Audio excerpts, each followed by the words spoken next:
በስመ ሥላሴ በስመ አብ ወወልድ ወመንፈስ ቅዱስ አሐዱ አምላክ አሜን። ውድ የእግዚአብሔር ቤተሰቦች እንዲሁም የድንግል ማርያም ያደራ የበረከት ልጆች እንደምንሳላችሁ እንደምስቆያችሁ አሜን። የእግዚአብሔር ስም ዛሬም ዘወትርም ስሙ የተመሰገነ የተከበረ ይሁን።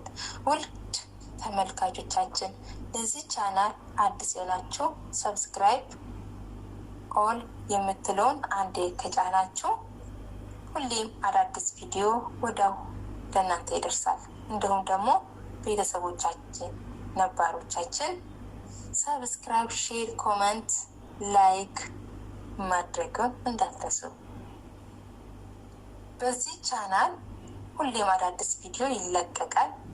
እንዲሁም ደግሞ በኢሞ አገልግሎት ይሰጣል። በኢሞ አገልግሎት 24 ሰዓት እናገለግላለን። አባቶቻችን፣ እናቶቻችን፣ እህቶቻችን ያገለግሉናል። ይህ የኢሞ አገልግሎት የቸሩ መድኃኔዓለም ማህበር እንዲሁም ደግሞ የቅድስት አርሴማ ማህበር እንዲሁም የቅድስት ሙሽራ ሙራኤል ማህበር ይባላል።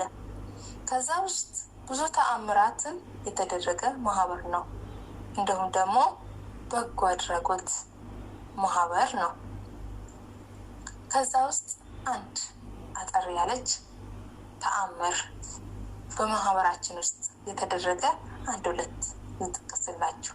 እንዲሁም ይህ ማህበራችን ለስደተኞች በጣም ደስ የሚል ሁሌም ስራ እየሰራን የእግዚአብሔርን ቃል የምንሰማበት ማህበር ነው።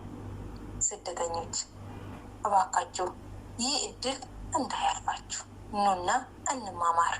ከተአምራት ውስጥ አንድ እህታችን ብዙ ጊዜ ዓይኔን ያመኝ ነበረ፣ ስደት ላይ ሆኜ ይጨናነቅ ነበረ፣ ወደ ቸሩ መድኃኔዓለም ማህበር ከመጣው ግን እግዚአብሔር ይመስገን ዓይን ተፈወስኩ ብላ በራሳቸው አንደበት የመሰከሩበት ማህበር ነው።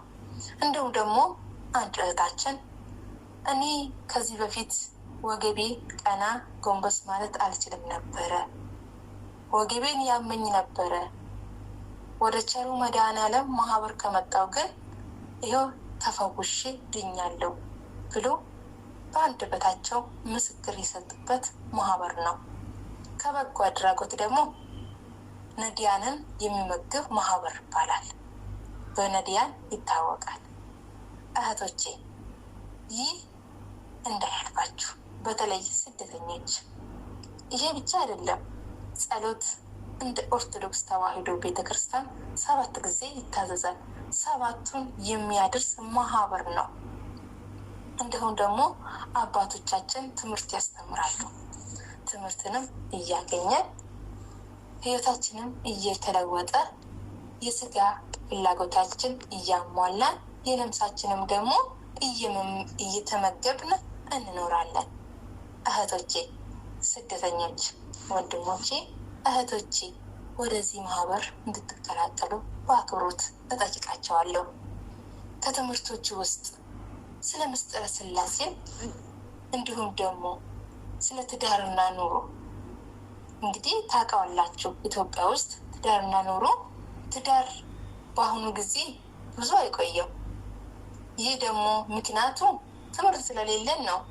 አሁን ግን በስደት ሆነን እግዚአብሔር ይመስገን ስለ ትዳርና ኑሮ እየተማር ትዳራችን የተወላገደውን ትዳር በአባቶች ምክር ቀጥ እያደረግን እየመራን እንገኛለን። እንዲሁም ደግሞ ይህ ብቻ አይደለም። ስለ ቅዱሳን አቡ